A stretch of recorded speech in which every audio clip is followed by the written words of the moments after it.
Looking forward to decorating for the holidays. Amazing. Awesome. Well, I think we're going to go ahead and get started. Folks will continue to come in here, so please feel free to continue introducing yourself in the chat. But we're going to go ahead and kick off. Thank you all for joining us at the Health and Life Sciences Regional Industry Advisory today. We'll be focusing on surgical and radiologic technologist positions and clinical placements. So we will go ahead and jump into housekeeping here, and wanted to give you all just a couple quick notes. I think we all have our Zoom etiquette down by now, but if you could please enable your video camera, we would love to see your wonderful faces this morning. And please go ahead and stay on mute unless you're called on to ask a question. We will have tons of time for Q&A, so there'll definitely be opportunities for that. And you're also welcome to drop questions and commentary in the chat here. We usually have a pretty lively chat at these events, so feel free to drop that in there and we will get around to it. And this meeting will be recorded and provided as part of our post-meeting materials. So please be on the lookout for that. This PowerPoint, this recording, and additional materials will all be sent out. So for folks looking for that data later on, you will get that emailed over to you. But we will move forward, and I wanted to say thank you to all of our supporters who make events like this advisory happen. This includes the Los Rios Community College District, California Community Colleges, Centers of Excellence, SETA, the North Central Counties Consortium, Lake Tahoe Community College, Woodland Community College, the Yolo County Workforce Investment Board, North Far North, as well as the Yuba Community College District and Golden Sierra Workforce Board. So thank you all. Without these funding from these individuals, this advisory would not be possible. So really appreciate that. And we will move forward into our agenda here. So we are doing a little round of welcome introductions with you all. We'll jump into labor market assessment and some data afterwards. Then we have a section on regional connection, a panel discussion, and then we'll be highlighting local programs before we close out today. So that's a little bit of our agenda. But I think I want to jump in next into introductions because I see some familiar faces in the audience and some new ones. So wanted to introduce myself. My name is Caitlin Blockus, and I am a project manager here at Valley Vision over our 21st century workforce portfolio of projects. And D'Angelo, did you want to introduce yourself really quick as well?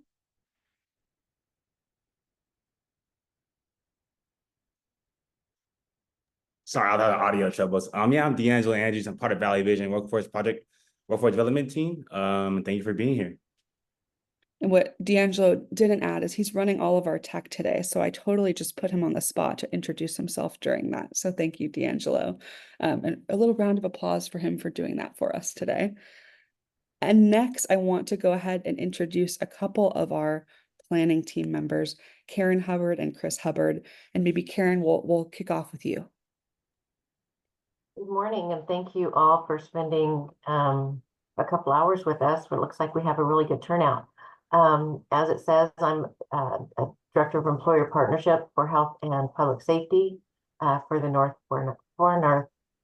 Far North Community Colleges.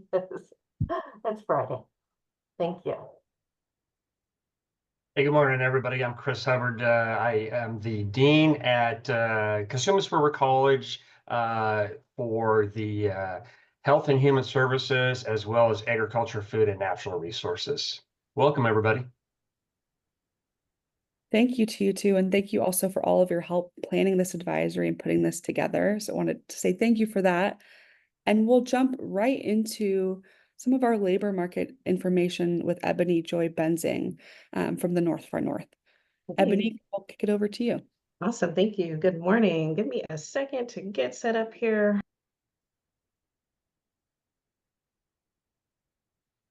No problem. I always have like 3 screens running and have to do that fun screen juggle game, which you'd think after 4 years of pandemic and Zoom, we'd have figured out. It's always a fun time. Same. It never sticks in my head. So I'm just kind of like, oh, let me figure this out. Okay. Can y'all see my slide okay? Labor market outlook for surgical radiologic techs. Looks great. All right, perfect. Well, good morning, everyone. My name is Ebony Joy Benzing, and I am the director of the North or Greater Sacramento Center of Excellence for Labor Market Research.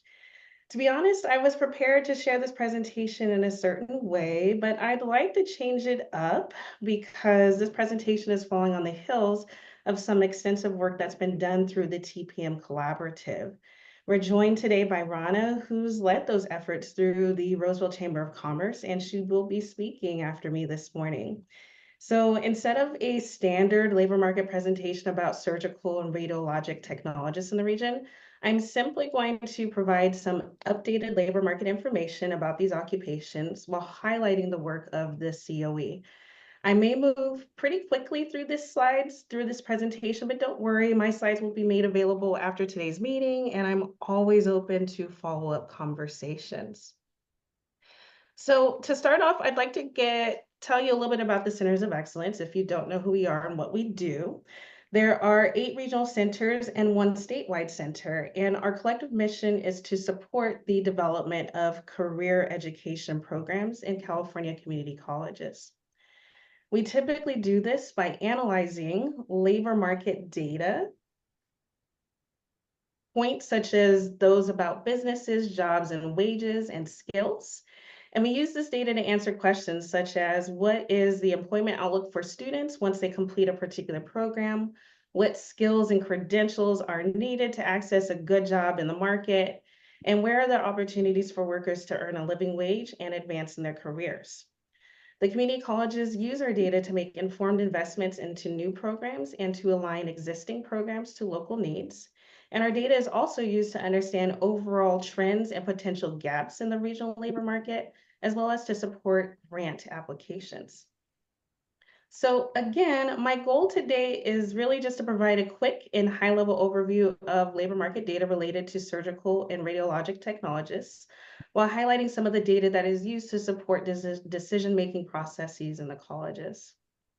So usually the first question that comes up in my work is, what is the employment outlook for a particular job or occupation in our region? That question is answered by traditional labor market information, or LMI. Here we have 4 key data points for surge and rad techs in Greater Sacramento, which includes the current level of jobs, which is always 1 year behind, by the way, because current year 2024 is still in projection mode. We haven't finished the year yet. It also includes projected change over the next 5 years, the expected number of job openings each year for the next 5 years, and entry-level wage data. In 2023, both of these occupations had a substantial number of jobs in the region, and jobs in these occupations are projected to grow faster than the average job growth rate of 88%. I'd like you to keep in mind 2 numbers, which are down here in the lower left-hand corner. This is the number of annual job openings for both occupations. And these numbers are important because these numbers are used to understand workforce gaps. Another type of analysis that we typically engage in is centered around job postings. Job postings analysis is really like a snapshot of potential capacity for hiring activity in our region. And again, I say it's a snapshot because it's really limited to a particular time frame. Job postings tell us which employers are looking for workers, what skills are needed for workers to access those jobs, what are the credentials that seem to stand out as most important, and all those other things. So from job postings, we can learn which employers have been posting jobs online and how many unique or deduplicated job postings they put online. These charts show Greater Sacramento employers with online job postings for surge and rad techs, as well as the number of online job postings in the last 12 months. The yellow highlights are showing which employers are shared between the 2 job postings analysis. You'll see the big ones, so like Sutter and UC Davis, and they're also a mix of like smaller and medium-sized employers across our region. We can also take a look at common job titles for each of these occupations. These tables show what job titles were in the top 10. I'm limited to top 10 here because of space considerations, but my lists are typically pretty longer. But the top job titles most in common for surgical technologists and rad techs. Job titles give us insight into different employers, how different employers refer to these postings, and an in-depth analysis of titles allows us to separate these into entry, mid, and senior level positions. We can also learn about overlapping roles, such as medical surgical registered nurse. So that's kind of like an overlapping category for us. And if there are special conditions related to these jobs, such as traveling, you'll see that I've highlighted travel in a couple of different instances in these job titles. Now, analyzing job posting also gives COE insight into employer preferences around education experience required for someone to gain access to these jobs. Now, this analysis can be a little bit tricky because this information is difficult to pull out of job postings, and we often run into the situation where it's usually not included. So that's what you see here, no education listed or no experience listed. But from the data that we do have, we can draw conclusions around what level of education is needed for someone to access these jobs and how much experience they need. So take, for instance, surgical technologist and the employer preferred education chart. While high school or GED looks to be the most preferred level of education for surgical technologists, in practice, I know that translates to a non-degree award from a post-secondary institution, meaning I know that job candidates must have some type of training and education beyond a high school diploma, but they may not require an associate's degree to be able to access these jobs. That points me towards this as a particular pathway that would be really viable within a community college space. I'm going to breeze through these slides a little quickly. This just shows a list of post-secondary educational programs that are aligned to each of the surge tech and radiological technology programs or occupations. And you can see a list of community college providers as well as private providers. But what I really want to focus a little bit on is this slide. This is a simple supply gap analysis for these career pathways. In a supply gap analysis, we simply compare the number of awards coming from trainer providers in both public and private sectors to the number of annual job openings for the occupations aligned to these pathways.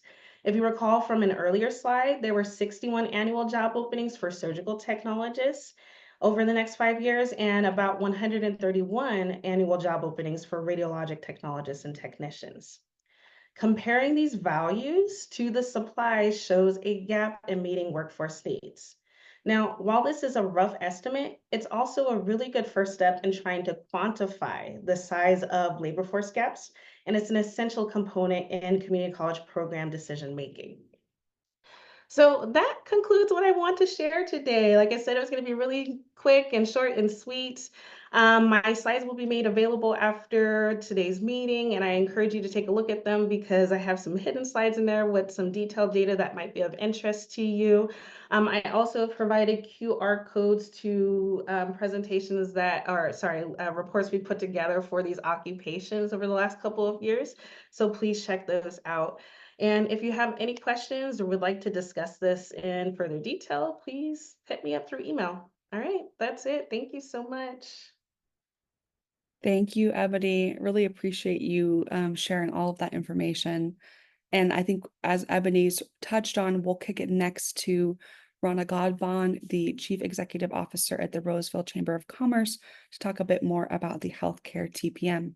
And Rana, we'll pass it to you. Thank you so much, Caitlin. It's great to be with everyone this morning. I know a lot of familiar faces in the Zoom this morning. I'm sure many of you have actually already heard about the TPM framework and the TPM work that the Chamber has been doing. So I apologize if some of that may be redundant to you. I think I'm going to just give a brief overview of where we started and where we are today and the intention behind our talent pipeline management program that was launched back in March of 2023. So through the talent pipeline management framework, that's a U.S. Chamber of Commerce Foundation framework, we were able to bring the U.S. Chamber of Commerce faculty back in March of 2023 to the Roseville area, invited several of our partner and employers to participate in the TPM Academy. We were able to graduate 30 TPM champions. Out of those champions, 4 of them were representing major healthcare providers. We had representation from Sutter, UC Davis, Kaiser, and Dignity. And we were fortunate enough to be able to launch the healthcare collaborative at the same time as the TPM Academy, with the support and the engagement we received and the interest from the hospitals. By convening our hospitals and being able to bring them to the table, we did lean in on a 6 strategy framework. That's what TPM is all about. We do start by convening the employers to better understand their needs so that we can align with the great work that our educator and our talent providers are doing. In our first strategy, after convening the employers, we were able to lean in on the data that Ebony shared with you today, and that was very helpful, and being able to lean on some of that data along with the employers to align on their critical needs. What were the jobs that are of the highest need? And I can tell you that those 2 positions that we're talking about today ranked among the highest critical need when the hospital looked at many jobs throughout the region. The first need was technicians.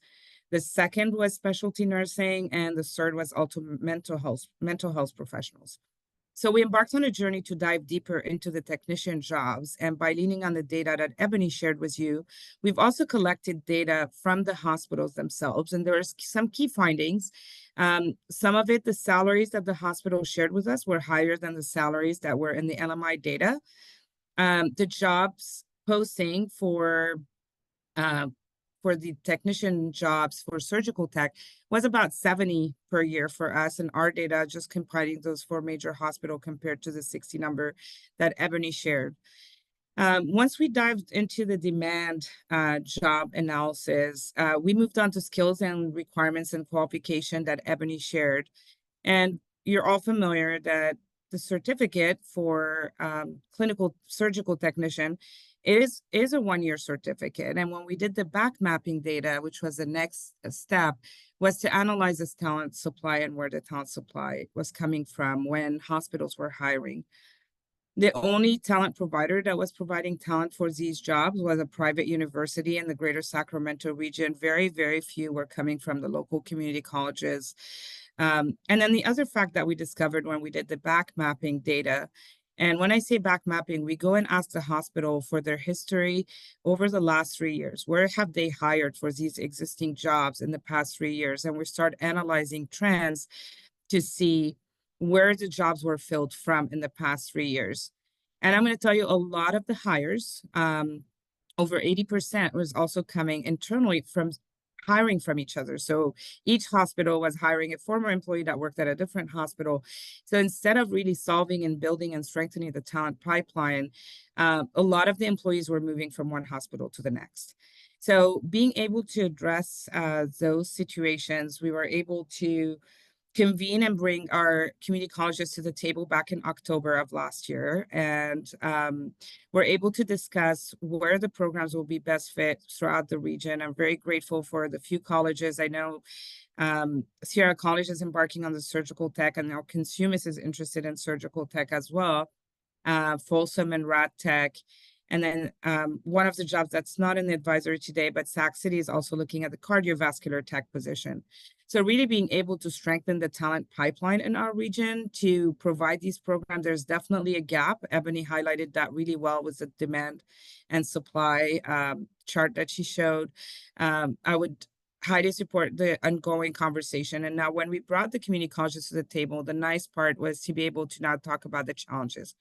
If we were to send these programs at the local community colleges, how can the hospital help with some of the challenges that the community colleges are going to face, including clinical placement, including accreditation, and including the instructors that we need to find to be able to launch these programs and ensuring the success of the students that are going to be enrolled in these programs. So just continuing to convene the hospitals and bring them to the table as a group.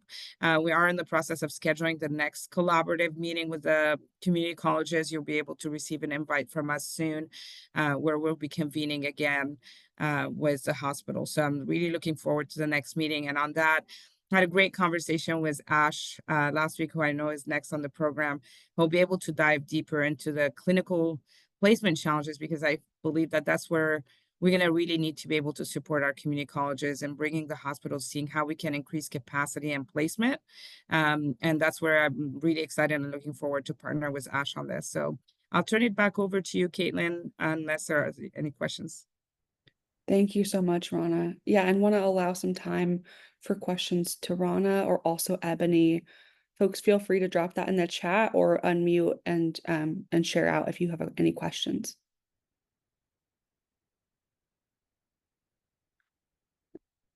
Any thoughts this morning? Are we feeling shy?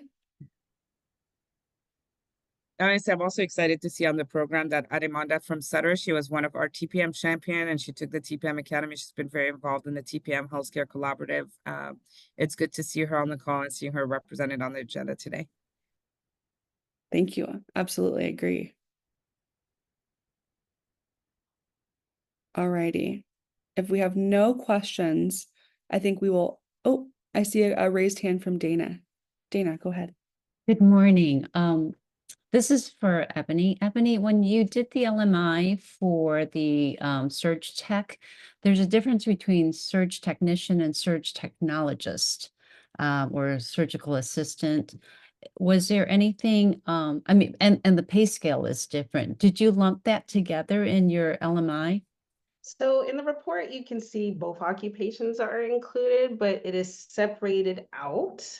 For this presentation, it is specifically focused on surgical technologists because I know that was the target occupation. So I believe that there are, I'm trying to remember off the top of my head because I don't have a report in front of me. There were fewer projected openings for surgical assistants. Don't hold that against me if I got it wrong. I'm just trying to remember from memory. So like really the target occupation was surgical technologists, and that's what I presented on today.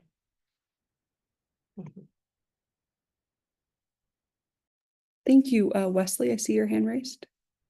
Yeah, I work with high school students, and so when advising them, considering these positions, are these kind of are they terminal careers? You know, or are they great stepping stones to what's next? You know, so I wouldn't necessarily call it a terminal career, but it is like a great place to kind of land when you're first starting and to kind of continue to work into that environment and understand what's happening and whatnot. I think the natural progression after this would be to move kind of maybe perhaps more into like a teaching role if you're looking to do something different. So you would facilitate training and education opportunities for future um, surgical technologists and whatnot. For RadTech, thank you, Delane. You are bringing that up. There is a lot of different growth opportunities depending on where you start. From my understanding, RadTech entry-level position seems to be centered around the X-ray technician role, but as you earn more credentials or certifications, you can move into different specialties such as like MRI, mammography, and so on. Would anyone else like to kind of comment on that? Because I would like to lean maybe on my college partners to add a little bit more information about that. Yeah, hi, this is Rob Marchuk. So I'm the Vice President of Ambulatory Services for Common Spirit Health here in Sacramento, or Dignity Health. And so I just wanted to comment on that. I mean, I came up through the ranks as an X-ray tech. I think both these careers are excellent stepping stones. There's always going to be people who this is kind of where they end up and they love doing it. But like you mentioned, Ebony, with X-ray, there's so many opportunities to subspecialize in X-ray, move up, go into other careers within the hospital. Surgical techs, typically they go into maybe the nursing field. They'll do this and they'll go back to school part-time, go into nursing. And so these are excellent entry-level positions that pay very well and give students and people a wide opportunity of what to do next.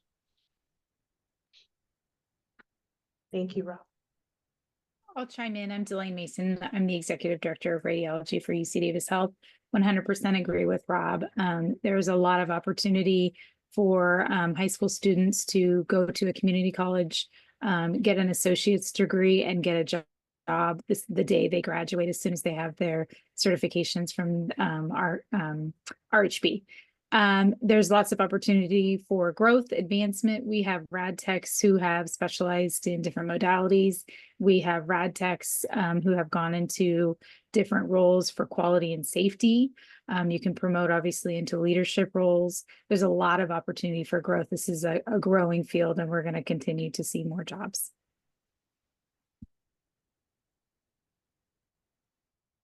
Thank you.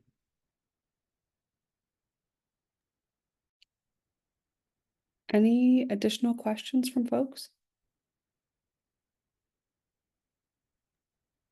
Going once? And this is Julie Holt. At Sacramento City College, the director of nursing, and I could just tag on to the career pathways, particularly for the surgical technician, technologist type of experience. It's an excellent foundation for our nursing students. We often have about 2 or 3 in each class. And many of them go on to supply our nursing positions in the surgical area, which is an area that we know is a high need. So it's an excellent foundation and working with the healthcare team in an amazing environment. Thank you, Julie. I see some additional comments coming through in the chat. I think we'll go ahead. We have some additional presentation on clinical placements, and we'll have some time for Q&A afterwards too. So I think we'll go ahead and screen share to introduce Ashpreet Singh, who is the clinical placement coordinator for the Los Rios Community College District. And Ashpreet, we will pass it over to you. Hi, good morning. Thank you. Like you said, I am the regional clinical placement coordinator for the Greater Sacramento area colleges, and in my role, I help with finding clinical placements. And sometimes this task can be challenging depending on the program. And the most challenging part is finding clinical placements that are required for lab specialties. And so, you know, it's no secret that we are experiencing a shortage of any type of laboratory professional here in Sacramento. But in fact, this is a problem here in the US or even globally. And this is why we're very excited for the surgical tech and radiology technologist program to hit our colleges here at Los Rios. With one of our sister schools at Yuba City College, we do have a radiology technician program, and I have experience looking for radiology technician opportunities for students at hospitals in the Sacramento area, and it seems to be hard because it's so compacted with other schools taking the clinical placement spots. Now, it's absolutely critical to discuss clinical placements because, you know, as our colleges introduce these programs, it becomes a partnership, right? And on our end, we look at the labor market need and we see that there is a need for these types of careers. And we as a college bring these programs and we train these students, but we really need the partnership of the hospital. And without that partnership, our programs will not be successful because we will not be able to place our students. As we know, many of these programs require X number of hours our students have to do their clinical rotation. And when we're unable to place these students at our local hospitals, we're essentially letting down our students. And so what I've noticed is our hardships happen because there's a shortage of staff in the lab. When there's a shortage of lab staff, they're not willing to take students to train them in hospitals. Oftentimes, the staff that are employed within these settings are burnt out because they're doing so much already. And so we want to prevent that burnout, and we want to make sure that when we bring these programs that we're keeping our side of the deal, training the students, but we really do need commitment from the hospitals to take our students, because what's going to happen is when we're unable to place our students, we're unable to keep our program going. And so based off of what we see, the hospitals need these specialists, but they're unable to take them and train them. And without that, this is not going to work. There's going to be a shortage that's going to continue. You're going to continuously have your workforce retiring, and we're going to be unable to train these students because hospitals were unable to take our students. And so this becomes the hardest challenge for me as a clinical placement coordinator, finding hospitals that are willing to take these students. Unlike some of our other programs, we can't place our students in unique community settings where they can get the exposure, because a lot of these lab fields require in the lab training. And so from my experience, it's been a challenge to get our students into these labs. You know, speaking of Yuba City College, you know, finding sites that are further north seems to be easier for us, but there are some times where our students are closer to the Sacramento, the southern side of Sacramento border, and we are unable to place those students. And so that's been an extreme challenge for us. And I do hope that, you know, with this discussion here, we can, you know, Rana and I were talking about creating a pipeline that we can really create a solid foundation where we're able to work together and, you know, communicate our needs and our challenges successfully, so we can have successful programs. Absolutely. Anybody have any questions about clinical placements or anything that I just shared? If I could just add, Ashby, Jason Absolutely. here. I'm from Folsom College. I'm the Allen Health Department chair. And you know, one of the things I've noticed over the years, I run the medical lab technician program. And so I deal with a lot of stuff Ashby's talking about.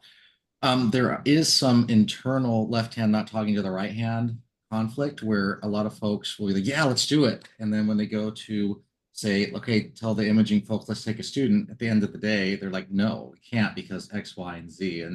And one of the big things I see a lot is the hospitals, they got rid of it during COVID, but it came back in full force, is productivity measures. And it's like, we can't take a student because it affects our productivity and I'll be in the red and my incentives as a manager are going to be affected because I'm in the red. So it's a disincentivization to host a student if you're counting that towards your productivity at the end of the day. Yes, having a student is going to knock back a little bit of that productivity, but it needs to be written off, so to speak, or, you know, taken out of the equation, because that, if you keep pushing productivity, which is something that hospitals look at every single day, you're disincentivizing training in that way. And so when I talk to my clinical sites who I want to take students, they often say, I can't because I'm in the red already. I don't have enough staff or enough work to actually warrant the productivity, which again, it's very short-sighted. It's living in today and not worried about next week, next month, next year.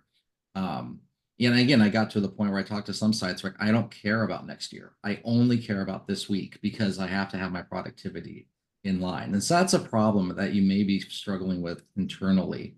And so you may be finding that you may need to go back to the drawing board and figure out how are you incentivizing training and not accidentally disincentivizing training. There's a big, I have my MBA, and one of the things we talked about in that was hoping for A while rewarding B, which is we're really hoping they're going to train, but we're actually rewarding those who don't train because they're not affected by, they're not being punished by the productivity, for instance.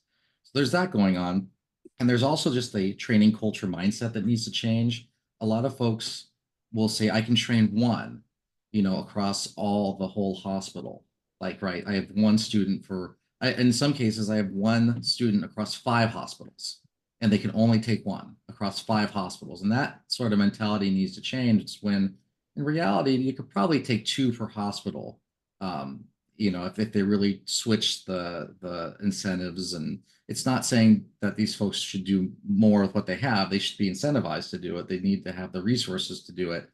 It's there, we're close. But if you only just say what's happened in the past is I'm going to talk to, say, radiology. I'm going to talk to radiology department as the CEO. I'm going to talk to them, say you should train, and then that's where it Jason. ends. I just wanted to jump in for a second there and Ashpreet, maybe give you a chance to respond to that and I just want to ensure we have enough time for other folks' Sure, questions. that was my last point, is that it's not being communicated down and the resources aren't there.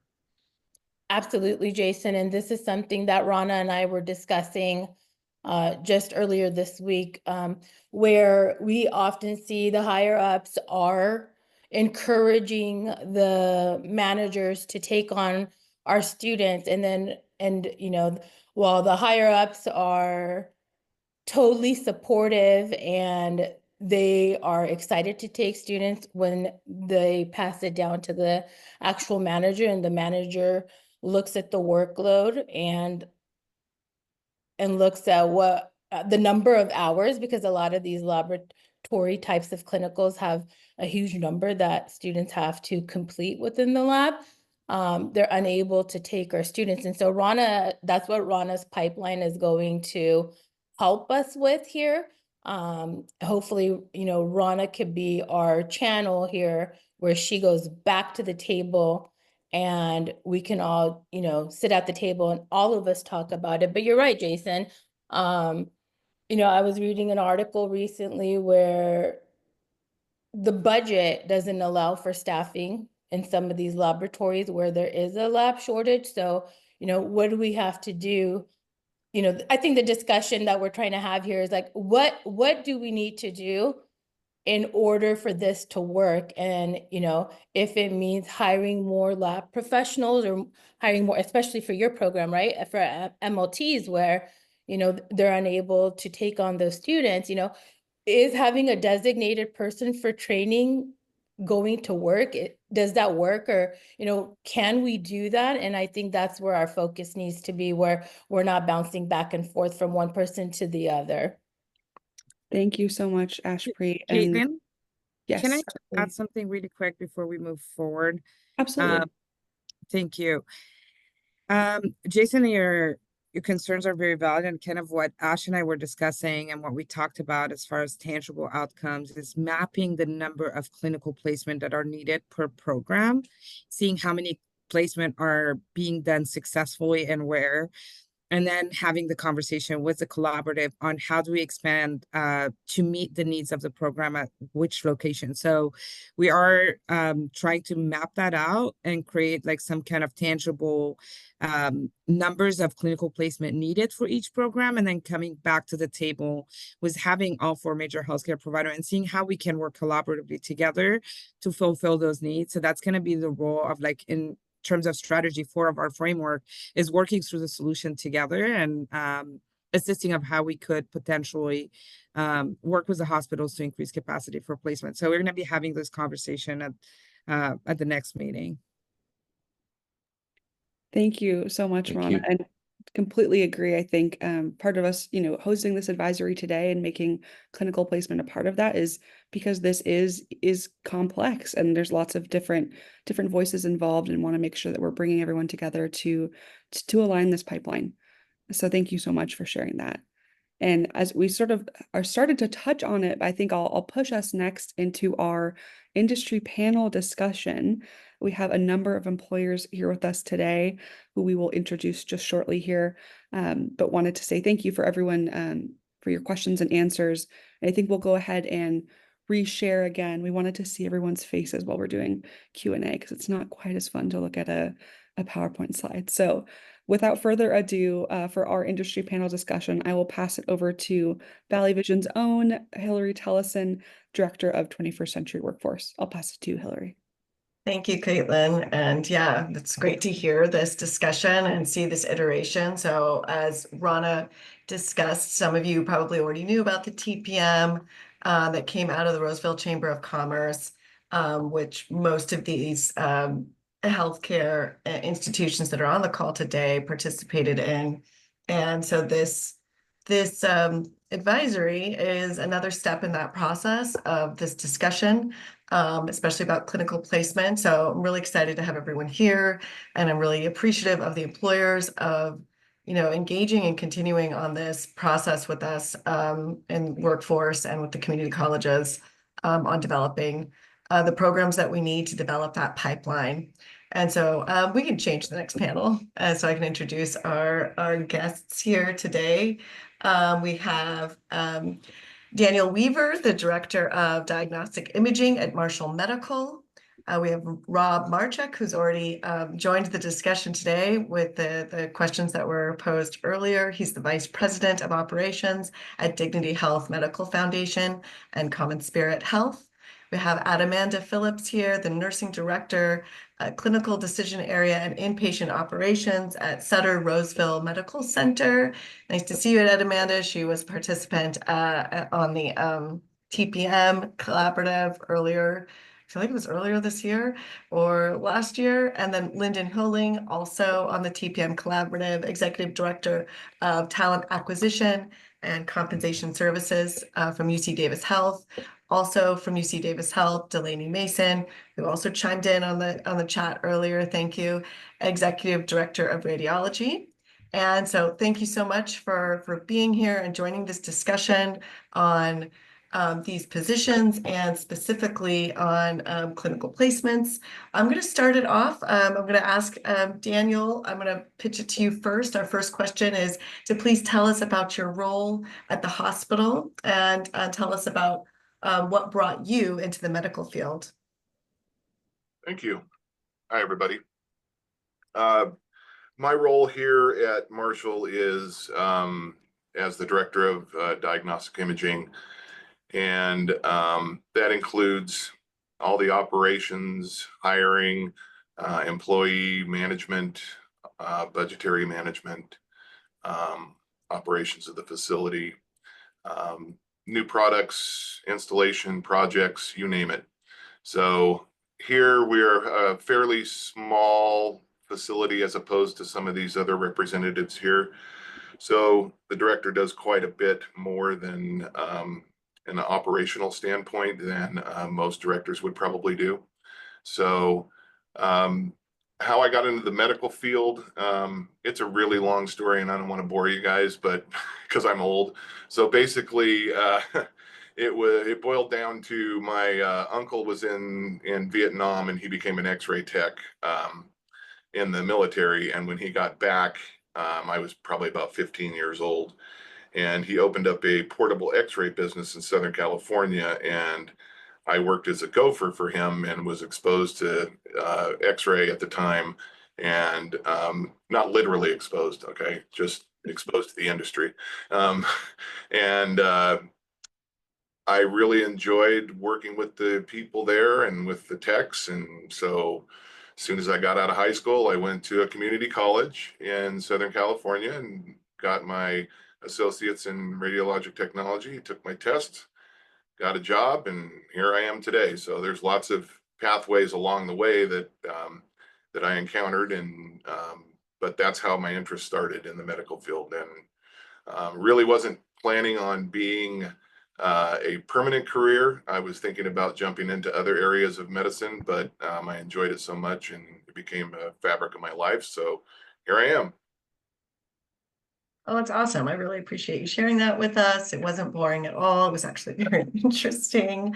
And now I'm going to ask Rob Marchuk, would you tell us a little bit about your role and what brought you into the medical industry? Sure. No, it's a great story, Dan. It's Rob Marchuk. I'm the Vice President of Operations. I work for Dignity Health Medical Foundation. So we are the clinic arm of Dignity Health here in Sacramento, California. So I'm responsible for all the oversight of all of our clinics. We have in Woodland in California, we have roughly 700, 800 providers, almost 2,000 staff members in both the imaging side and our multi-specialty clinics. And then have responsibility for outpatient imaging as we grow this throughout our markets across Northern California and across the state. You know, it was really kind of by accident that I got into anything medical. Never had I wanted to even think about anything medical. I used to pass outside of blood sort of thing. And so it was never something that really in my windshield. And then literally one day when I was kind of struggling with in college with, was it going into engineering or something else? I literally picked on rad tech. It was in high demand at the time. I could get done it really quick. And I said, okay, I can do this, support myself, and then launch my career in other ways. And it's a kind of essentially what I did. I got my AS degree, then started working, continued with my bachelor's degree, and then on into my master's. And it really launched me into my administrative career. First, as a director of a hospital imaging center, and then eventually growing that to other areas of hospital administration. So now in my career, I've been on the hospital side, the system side, and now on the ambulatory side. And so the opportunities within healthcare are really infinitesimal. I mean, you can do almost anything you want in healthcare. It's such a changing and such a dramatically changing and interesting environment, complex environment, that there's always some great opportunities to learn something new, do something a little bit different. And so I would say just it's a wonderful way to get your foot in the door into healthcare, and it's been just a wonderful, rewarding career for the last 30+ years. That's great. Thank you, Rob. Amanda, can you tell us about your role and also what brought you into this industry? Yeah. Hi, everybody. My name's Amanda Phillips. I work at Sutter Roseville Medical Center. I am a registered nurse, but I work, I'm a nursing director now. I've been here for almost 16 years and kind of worked my way up. I'm now director of our clinical decision area, which is our observation unit within the emergency department here at Sutter Roseville, as well as inpatient operations. So that role is kind of the bridge between operations and nursing, and I'm that little connector there. So I do all kinds of things, and within that falls the TPM. I was asked by our leadership here, our CEO and CNE, to participate in that, and that's kind of led me to where we are here today. Funny story, I never wanted to be a nurse, never crossed my mind ever. I have a master's degree in exercise and health science, and was really focused on cardiac and pulmonary rehab. I am originally from Australia, and that is where I got my master's degree. And I was over here and I was like, oh, wow, you guys don't utilize this role very much over here at all. So I found that I was very limited in my options, and I was working beside nurses in cardiac rehab who were earning 3 times as much money as I was. I was barely making it above minimum wage. So I'm like, I'm going to go get my nursing degree so I can be paid what I'm worth. And fell in love with bedside nursing and never left. So it kind of fell into my lap. So it was a great opportunity. I've been with Sutter Health since I was a new graduate RN, and right here at Sutter Roseville, I love this community. I love this hospital and everything Sutter represents. So decided to stay forever. So here I am. That's great. I really appreciate these kind of personal stories to get an understanding of how people came into this industry and such unique paths. Lyndon, can you tell us about your role at UC Davis Health and how you came into the industry? Yeah, absolutely. So appreciate the invitation to be here with such great company. I'm excited to dive into this topic. I'm Lyndon Hewling. I am the Executive Director of Talent Acquisition and Compensation Services, supporting both UC Davis and UC Davis Health. I've been in that role officially for 4 or 5 months, but was an interim capacity for what felt like 27 years. So it's nice to be official now, leading the organization forward, really working on these complex staffing challenges that we are facing, not only at UC Davis Health, but really across the healthcare industry in this region. Actually pretty non-traditional HR background. Most of my professional career prior to joining HR was in student services. And a lot of what I focused on was specifically championing diversity, equity, and inclusion initiatives. And that's really what ultimately led to my leap into human resources, was this opportunity to help through talent acquisition in particular, shape the the diversity of our organization. I did my undergrad at UC Davis, got my doctoral degree at UC Davis, and I'm very passionate about the school. And so this opportunity to hire diverse world-class talent in the higher education setting and in the healthcare setting is really what caused me to make that leap. And I've been very fortunate to be able to move up and really champion that along the way. In more recent years, we've really been diving into some of these complex healthcare challenges, and in particular, some of our staffing shortages with technician roles, nursing, other tough industries. And so finding ways to partner with folks like Delane and others to do that work internally to attract that talent. And now through the TPM opportunity, really partnering with other healthcare organizations to think about these problems at a much more strategic and regional level. So it's been a great opportunity to collaborate and partner with others. I'll also mention that my wife is a physician, so she works for Kaiser. I haven't been able to recruit her yet. So I would say I'm healthcare adjacent in this household. I think I could probably deliver a baby at this point. Looks pretty easy. So not directly in healthcare, but definitely have some exposure in that area as well.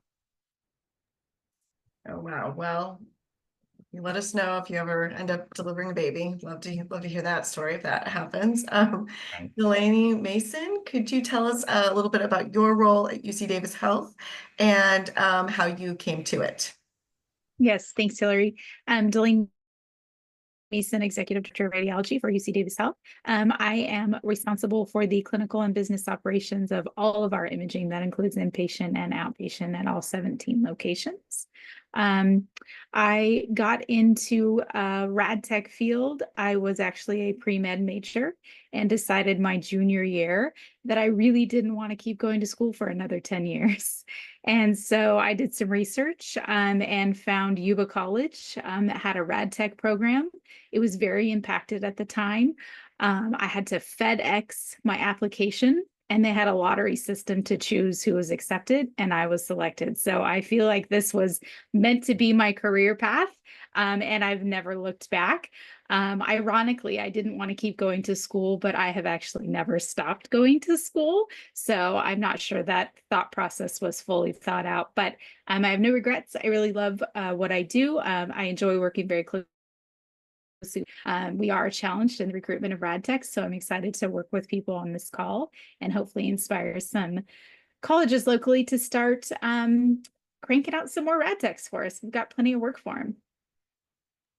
Awesome. That was a really great way for us to transition here, Delaney, to our next question. But before we do, I want to, just acknowledge that a lot of the people on this call have been participating in, we've been saying it over and over again, that TPM, that talent pipeline management. So my first question, I'm just going to ask that if those of you have been involved in TPM, if you could explain a little bit of your experience in TPM and how you came to select the surgical and rad tech positions. I know Rana spoke about it, but to kind of give us that employer side of your experience on the collaborative, I think that might be good to kind of help illustrate the picture of the work that's been done so far and help us to platform our discussion, which will get deeper into clinical placement. And those of you that came for that clinical placement discussion on this employer panel, I've got questions that are just for you as well. But for those of you that were part of that TPM selection process, I thought if you could share a little bit about that to get us kind of in the an understanding of where we are in the trajectory. And I'm going to just ask that Lyndon, maybe you start us off on that, if that's okay. Sure. I was going to pass it over to Amanda. So good job being started there. Happy to kick us off. The TPM model actually came to me through our chief operating officer well over a year ago now.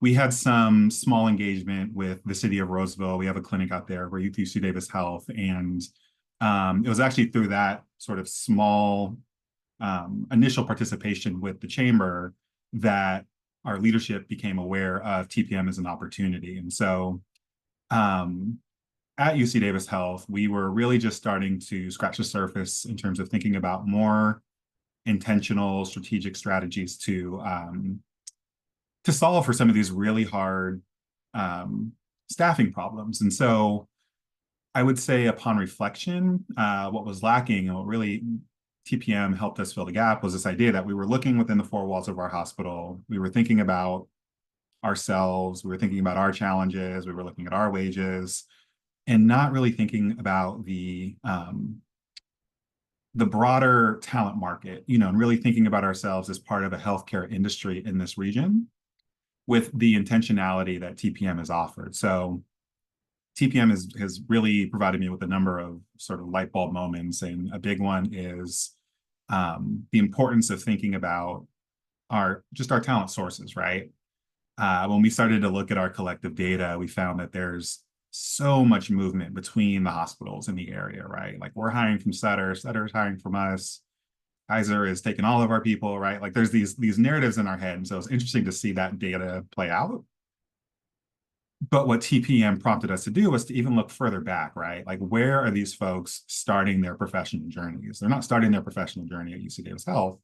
They're coming from, maybe community college programs. They're coming from particular geographic regions. Maybe they're coming from private schools. And so taking that broader step back and thinking about how we can engage thoughtfully earlier on in that process has been a game changer. And bringing the healthcare organizations together around this shared goal of lifting up this region and investing in the region and helping establish community college programs, thinking about the long-term health of our hospitals as a group and not just thinking about our own sort of individualistic goals, was another light bulb moment, right? This idea that we need to partner to solve these staffing problems, that we're going to be more impactful if we put our collective data together, if we strategize together, if we're open and transparent about our challenges. And TPM has created a space to do that. So the last thing I'll say about it is that it's a very intentional model. It's based on supply chain sort of philosophies, and that structure has made something that initially felt very overwhelming and very sort of esoteric much more tangible. How do we take this problem and break it down into its composite parts? And how do we do that in a way that we can measure the impact? Because ultimately, without measuring the impact of our efforts, we're just really spinning our wheels. So TPM has offered all of that for UC Davis Health. And it's also really plugged us into a great network of folks who are also interested in this topic. Absolutely. It's really helped provide like the blueprint and the space for kind of problem solving together. And so I've just really been appreciating it from afar along the way. Amanda, could you share a little bit about Sutter Health's participation and your participation in the TPM and selecting these positions? Yeah, absolutely. Our initial, I was pulled into our CEO's office and C&E, and they're like, we need surge techs. So go to this program and help us get a program going. So that was really the basis of kind of what led me there initially. But it really did open us up to a whole gamut of everything else that we need throughout the industry. I think the important thing about TPM was that, it was pretty incredible getting all of our healthcare organizations together. We're competitors 99% of the time, but it was great because it really focused us in on our community. It really brought us all to our foundation and why we joined healthcare to begin with. And the roles that we're doing is to increase our community health. That's why we're here. And that we can actually influence that twofold, right? Not only are we providing healthcare services to our community, but we're also providing employment and their ability to care for their families, et cetera, and what that looks like. And TPM was really that guide to get us there and really bringing us in. And it was interesting. I was like, gosh, I wonder how I can really impact this. But I was like, I'm just a nurse. Like, I don't know how and actually, I come to that realization throughout it, we're such a mixed group that came together that clinical knowledge actually was really important. I came to found. So having us from different aspects within the business was also important to have at the table, and bringing in that knowledge base. I learned a lot from these guys. Lyndon and the rest of the team were phenomenal, and we've just got really good partnerships, and we just all came to understand we're all facing the same struggles. We feel like we're all in our own boat going upstream without a paddle, but then we realize we're right next to each other, paddling up the same river. So you can do a lot when you collectively join together and really make a difference as far as that's concerned. So I think the process has been great. I think Roseville Chamber and Rana have done a phenomenal job. Obviously, everyone's always concerned about providing information, right? This is our information. We hold it near and dear to our hearts, but having that facilitator throughout the project has been really great. And, you know, just identifying silly things as simple as looking at our job descriptions and how much they differed for each job that was basically the same. So coming together, so no wonder why people are having a hard time finding our positions, because we all call them different names. So just identifying things like that and looking at where we're getting our employees from. And, you know, we look at the all the data that's presented at the LMI, but it doesn't even talk about our projected growth that is happening. And if you can look at the buildings that are going up and the planning that is happening with all of our facilities, it's insane. So even the needs that we have with the LMI, it's probably like tenfold with what's coming. So, and we're all aware of that and planning for the future. And this has been really a great experience. So I really want to thank Roseville Chamber and Rana for pulling us all together. And I think this is important work that we're doing. So it's been a great experience. Yeah, thank you, Amanda. I appreciate you guys sharing. Does anybody else on the panel have any more thoughts they'd like to share on TPM? If not, we can move to clinical placement questions, but just wanted to make sure. I know that like Dignity Health Common Spirit was on the, you know, the initial healthcare collaborative. I don't know if you want to speak to it at all, Rob. I wasn't actually part of that collaborative, so I really don't have that in-depth knowledge, but I'm sure our counterparts from across the system were. Yeah, absolutely. That's fine. So I just want to make sure that if anybody had anything they wanted to share, but the next question we do have for our clinical placement panelists. So how many clinical placements does your organization host within a year typically? And where do you get them from? Rob, I'm going to just keep that on you and let you respond to that question. So it's also in the chat if you need it as well.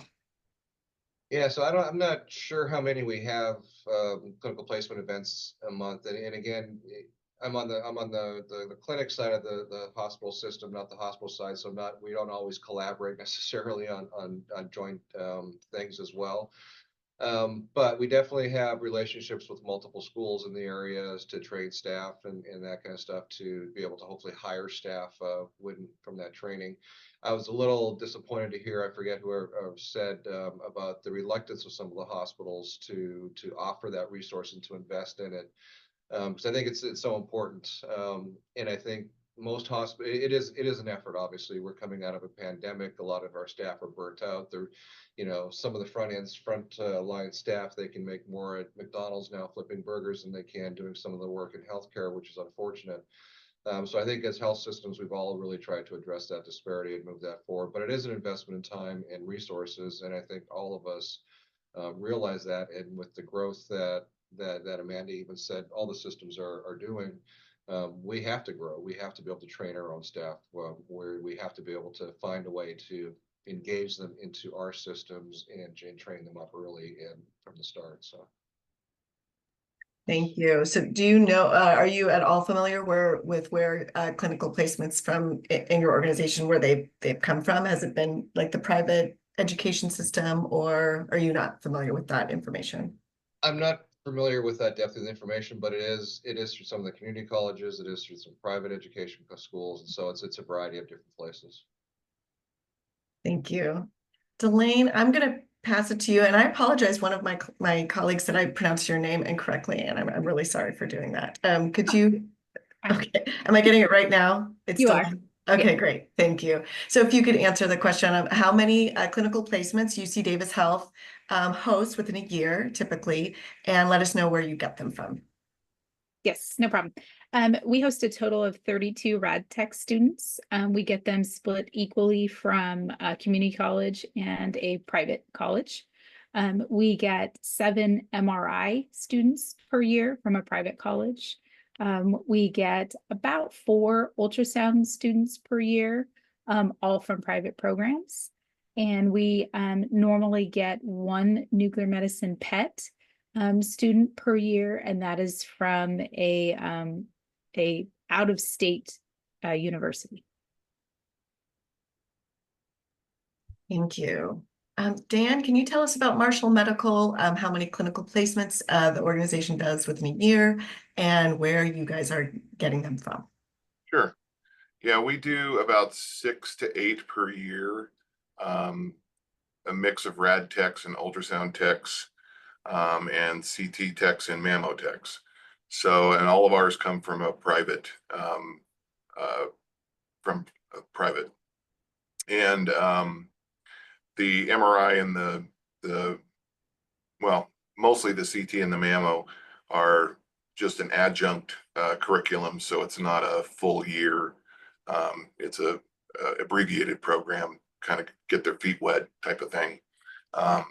In mammography, though, that's a key one because that's a very difficult fill for a physician right now. So they're getting their clinical hours in mammography and their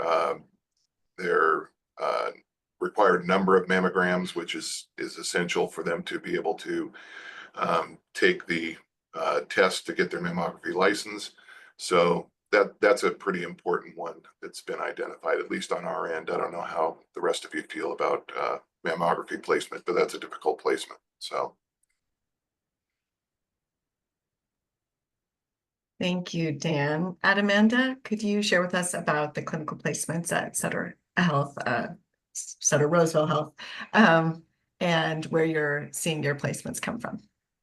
Yeah, I would say the majority that we see here at Sutter Roseville, and I can speak to that specifically, is through a private currently. There's quite a few of them on a regular basis. I actually have a text out to our director right now. I'm like, how many? He's low. So I'm trying to kind of get that exact number for you guys. I don't really have an exact.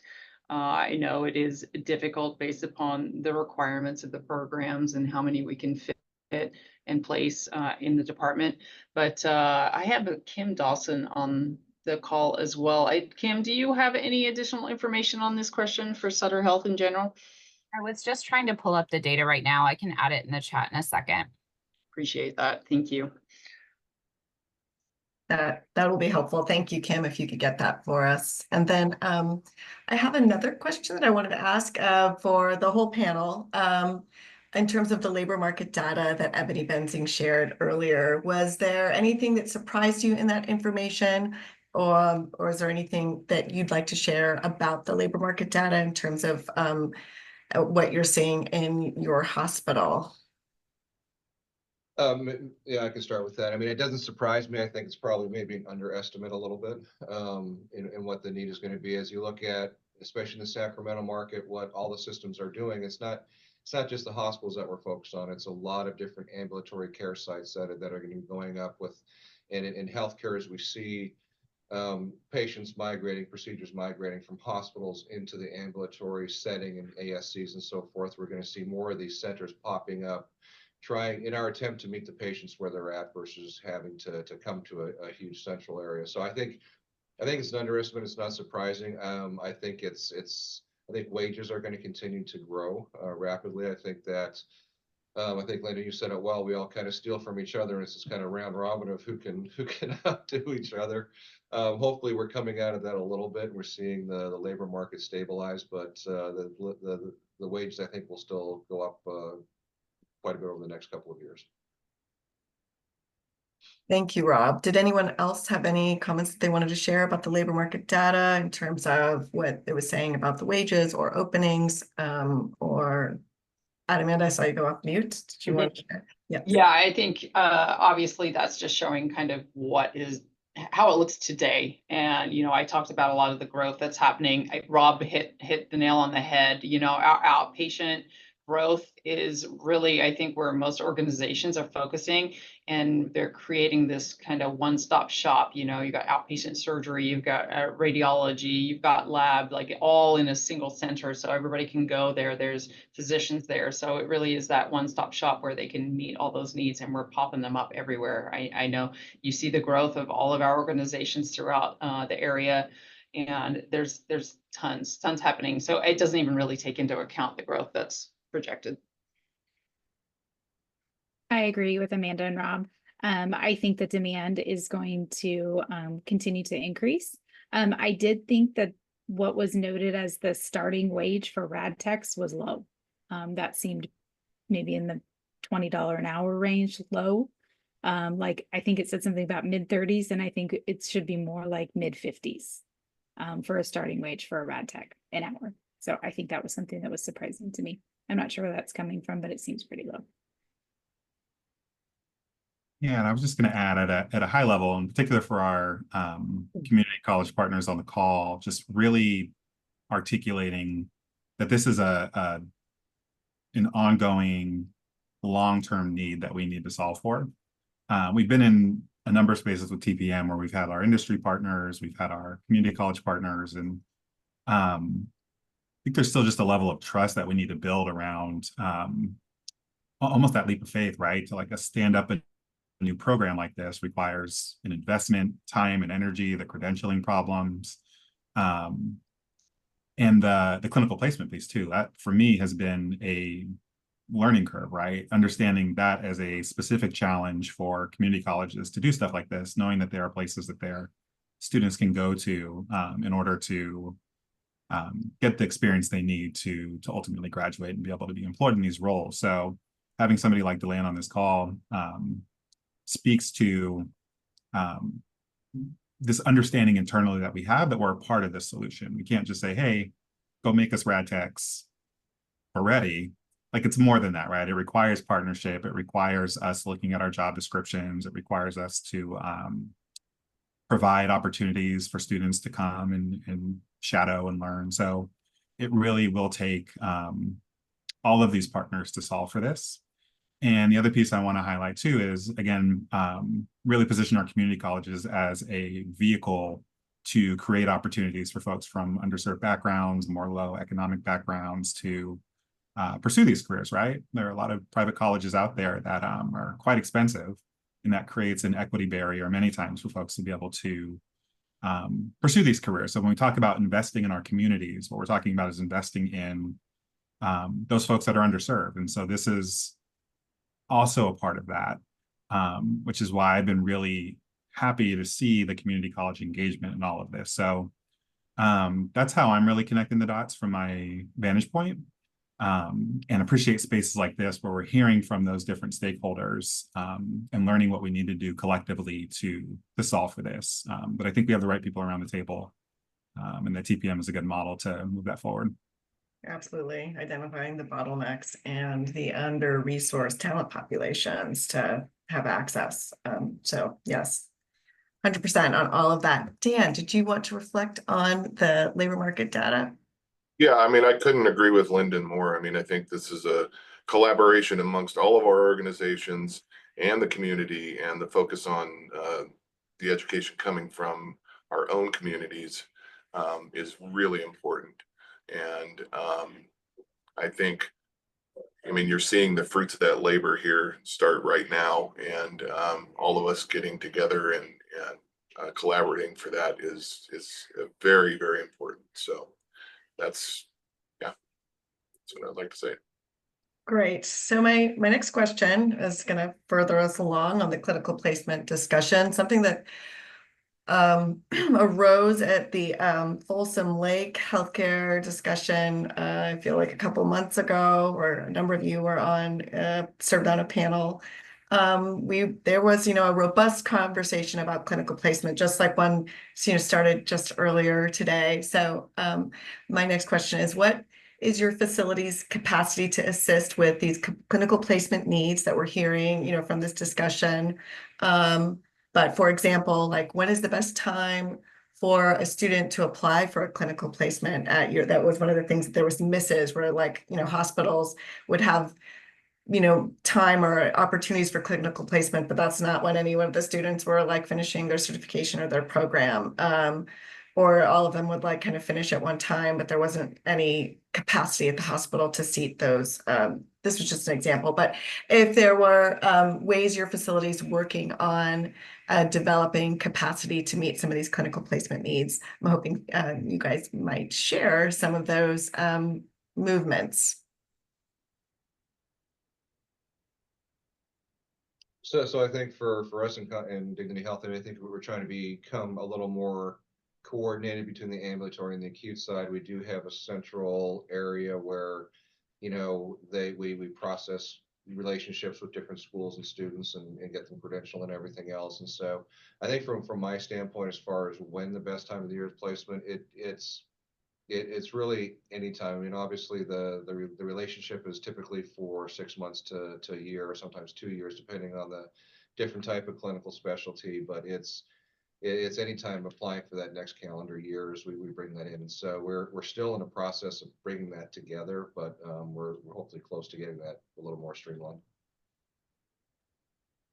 Thank you for jumping in there. Amanda? I think that's a loaded question. And I think something that Sutter Health as an organization is working on. I think it is a system-wide initiative that we're looking at.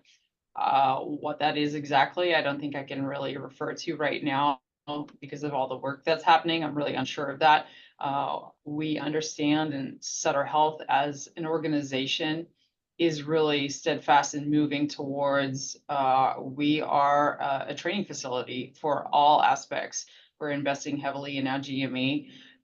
So our understanding is in order to ensure we have the workforce, we need to help train them. So it is something that we're standing behind, but it is, you know, it's a work in progress and something we're working on, and what that looks like. I think we just need to bring more awareness to it. We can certainly talk about a facility wide here. I know we have contracts with particular schools and what that looks like. So then that can make it a little more difficult when entering in new schools, and what that looks like and how we form that capacity and make sure that we all meet those needs. It's a work in progress. Thank you. Thank you for sharing. Dan, did you have any contributions you wanted to share about Marshall Medical's efforts and your facility's capacity to meet the placement needs? Yeah, I don't think there's really any best time of the year, like Rob was saying. I think that I mean, staggering placements is always good because it provides a more hands-on experience for the staff. You've got, if you have, you know, 6 or 8 at one time, it becomes a little difficult to manage, especially with a smaller department like ours. I mean, we're, you know, 70 employees, so it's not huge. So having the right amount of time to spend with each person is important. So I think, yeah, I don't think there's really a good answer to that. Like June is good versus July versus December. I mean, it really doesn't matter. So. I can chime in on this. We are currently expanding the locations where we are going to be hosting students to include some of our ambulatory sites, and working to rotate students through ambulatory, outpatient locations, hospital locations, so that they get a wide variety of exposure during that period to different kinds of work, because it is very different depending on the location. I think in terms of what time of year is better, we work very closely with the clinical coordinators from either the private college or the community college for when those students get assigned to us. We're open to having them year round, but there are periods of time based on when classes are in or when they're not that we don't have students, but there isn't any time of year that is better. It's generally a schedule that's determined by the school. Thank you, Delane. Lyndon, was there anything you wanted to add on that front? Just what Delane said, yeah. I mean, I think we're at UC Davis Health really trying to figure out how best to organize this effort. Again, this is, at least for myself, there's a learning curve around this. And so figuring out how we can partner better with our talent sources to create these opportunities, to communicate back to our executive directors in these different units that this is part of a staffing solution, right? The education piece is obviously important. We're an academic institution, and it's an important investment of our time because it will help us ultimately hire more folks into these positions. So I personally feel more onus and more responsibility in driving that forward in staffing, given the connections we're seeing in conversations like this between community colleges needing to be able to place students, and ultimately how that all will lead to better hiring pipelines. Yeah, excellent. So I'm hoping that you guys, we can do that everyone on the panel can kind of respond to this about the experience that your hospital or medical institution has working with the community colleges. So Lyndon, I'm going to keep it on you just because you were just kind of talking about that. So if you could tell us about UC Davis Health working with community colleges, that would be great. Yeah, absolutely. I see Julie's on the call. I'll give her a quick shout out. Some of my first exposure to the work the community colleges were doing through some of the health pathway programs that Julie was helping to lead with Los Rios.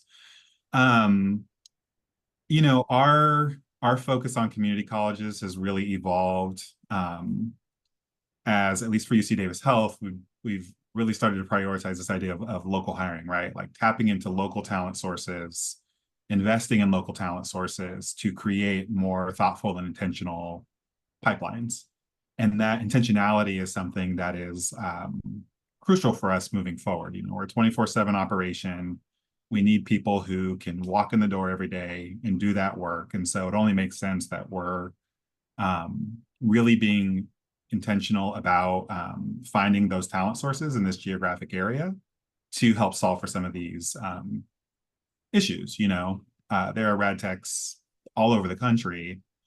Trying to peel them away and bring them to the Sacramento region, you know, Placer County, Yolo County, is one way to go about doing business. But ultimately, if we can find ways to invest in local talent, have folks take advantage of programs that we have, and start the engagement there and start those conversations there, ultimately we're going to be more successful. So it's attending sessions like this. You know, you mentioned the Folsom Lake presentation as well. So it's really just getting out there and telling our story and being transparent about what we're trying to do, both at UC Davis Health and in partnership with our other healthcare organizations, and just putting it on the table, right? Like we're not going to be able to advance this conversation if we're all not open and transparent about our challenges, the pain points, but we have this shared commitment to solving them. Being able to identify the problems, great, but how are we going to move past that and take some action? I like to share, you know, I'm a very impatient person, and it's important that we see progress, right? Like this is healthcare, this is people's lives. We need to be able to operate these facilities, and to do this work effectively, we need to do it together. Yes, thank you. Amanda, you were kind of discussing a little bit about working with the community colleges in your last answer. Did you want to speak to any of the things you were talking about with Sutter Roseville? Yeah, we have a lot of great relationships with the local community colleges. We see a lot of students throughout the facility. Obviously, nursing is a huge aspect of that, and across the board there. So I think we've developed good relationships. You know, there is some obviously are better than others. We have more of their students, so more of a relationship. So we tend to kind of lean towards some of those sometimes, but I've spoken about this at TPM with our healthcare collaborative, and really, I think and Lyndon touched on this, is like understanding the needs. Like we said earlier, it's like, yeah, you know, we need these people to go out and make a program, but how do we influence that development? And honestly, I think we a little naive to that. So understanding the issues and problems that the community colleges are facing is by far very, very important to, you know, resolve the issue at hand, and escalating that, you know, beyond us, and escalating it up, and understanding that this is a real problem and something we need to face. What I did bring up as an example, and I think I talked about this I've talked about this numerous times, so you can tell me to be quiet if I'm saying the same thing. But nursing is a really good example of how we get this done. And how we ensure we have clinical placement. There is a centralized communication that happens.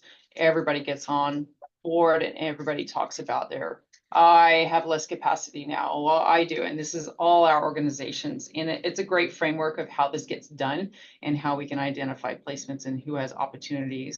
I like it. It works. Obviously, we have a massive amount of nursing students in the area that come out, and we still manage to get pretty good placements for all of those throughout all of our hospitals and our systems here. So is there an opportunity for us to develop something similar for our ancillary and our tech positions? Potentially, what does that look like? Because I remember one of the biggest issues that was raised when we all met together was, well, I don't know who to talk to.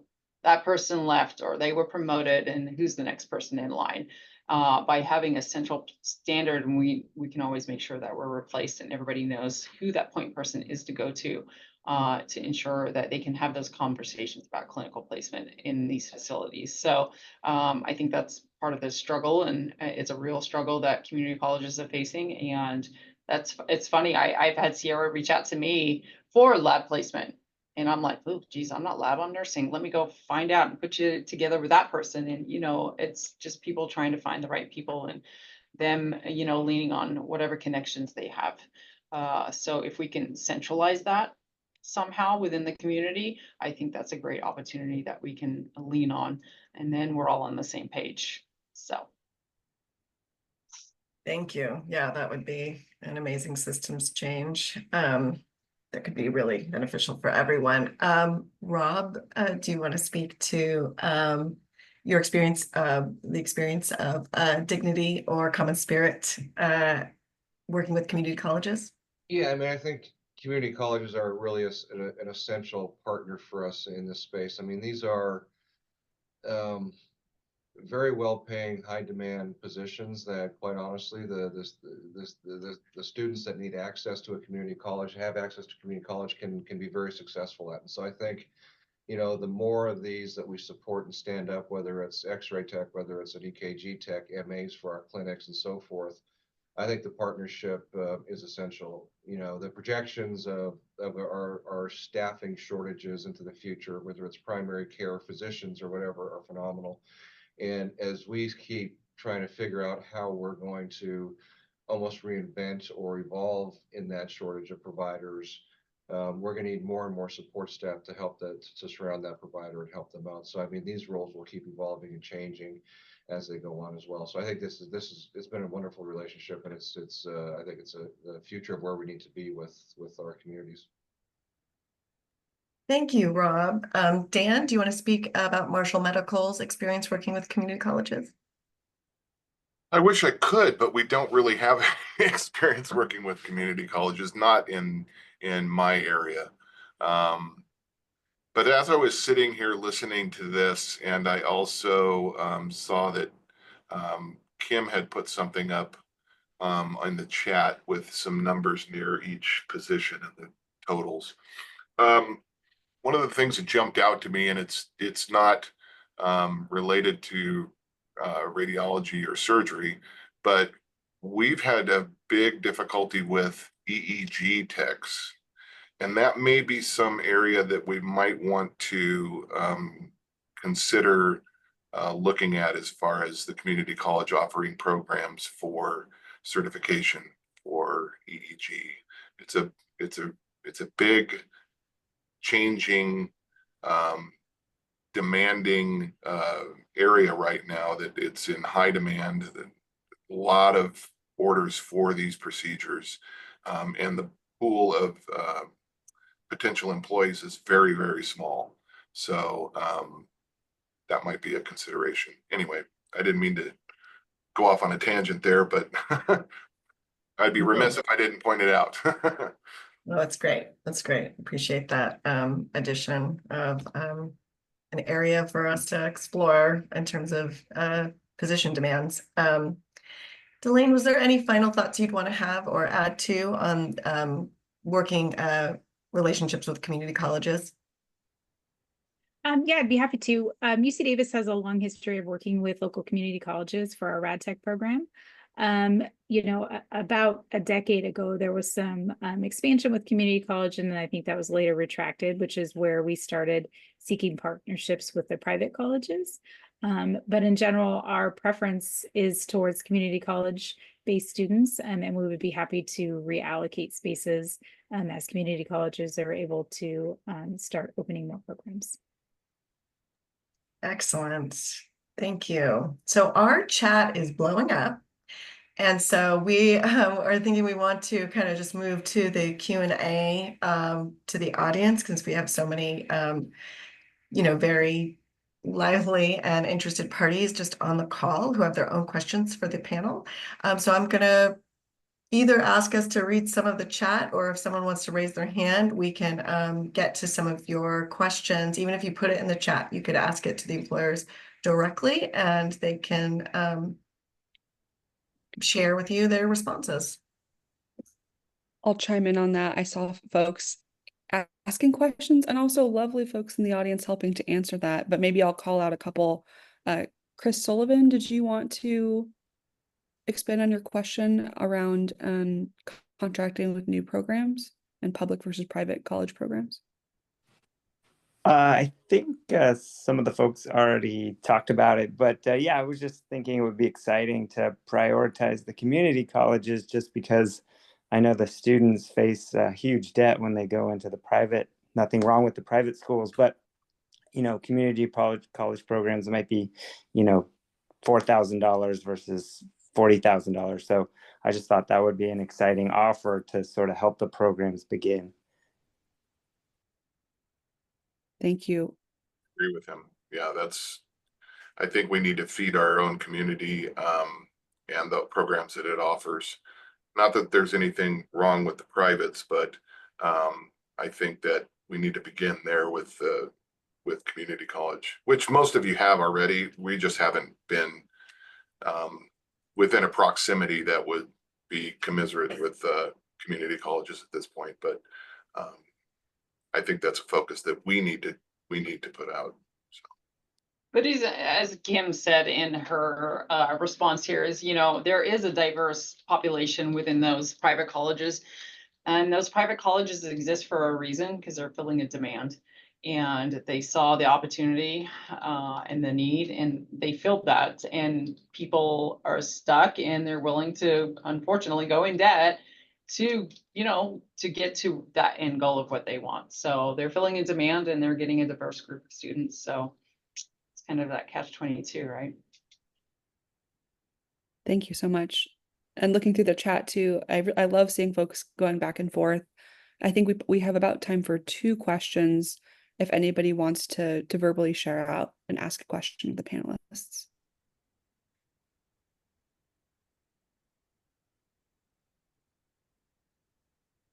Are we feeling shy this Friday afternoon? Oh my goodness, we're so verbose in the chat. I'm shocked.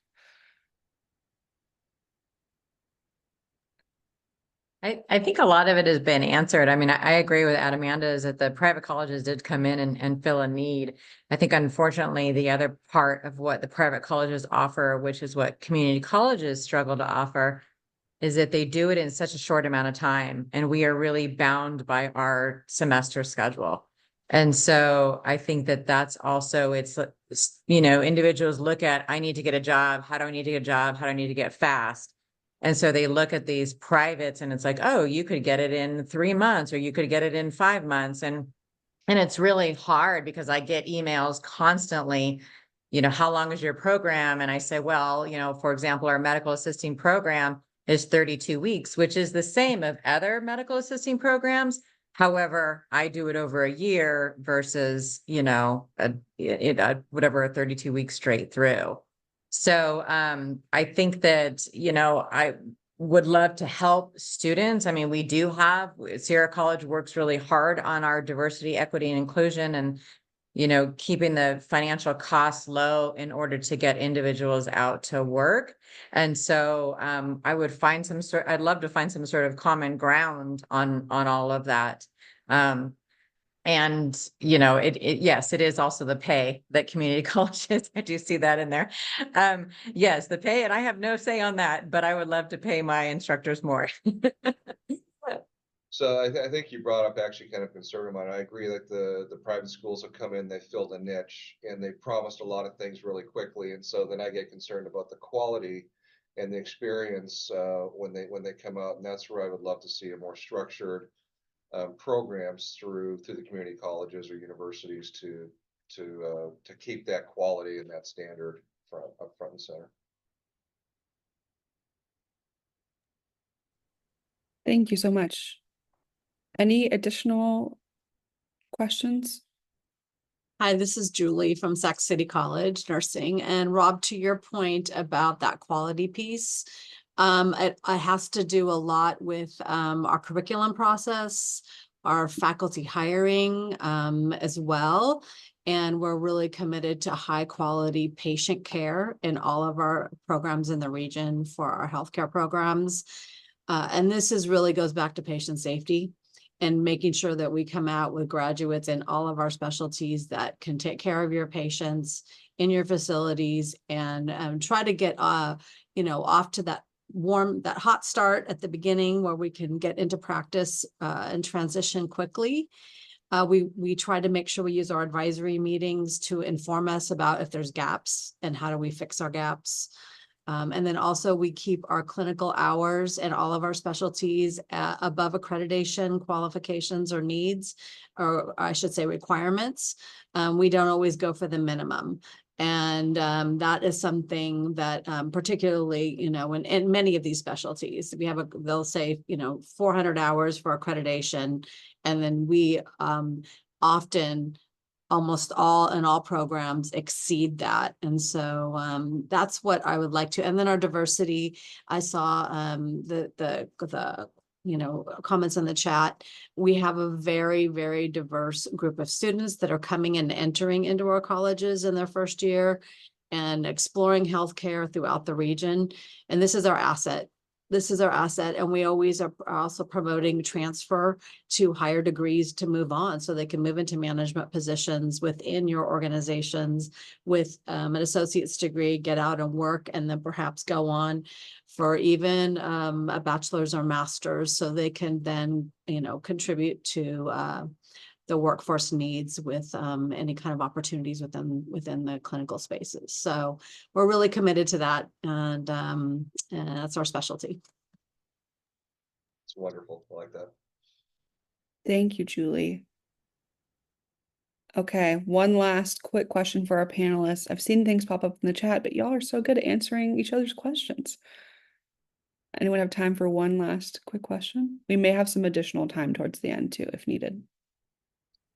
To make just a quick comment. I'm going to toot our own horn just for a moment here. So part of the value proposition at UC Davis Health around very specifically partnering with community colleges as talent sources is this outward facing commitment to local hiring, right? So UC Davis Health has positioned itself as an anchor institution, which is all about investing in the local community. So there's a sort of a supply chain piece to that, and positioning the medical center as an economic engine in the region. So putting folks who live in particular in underserved zip codes has been a priority for us.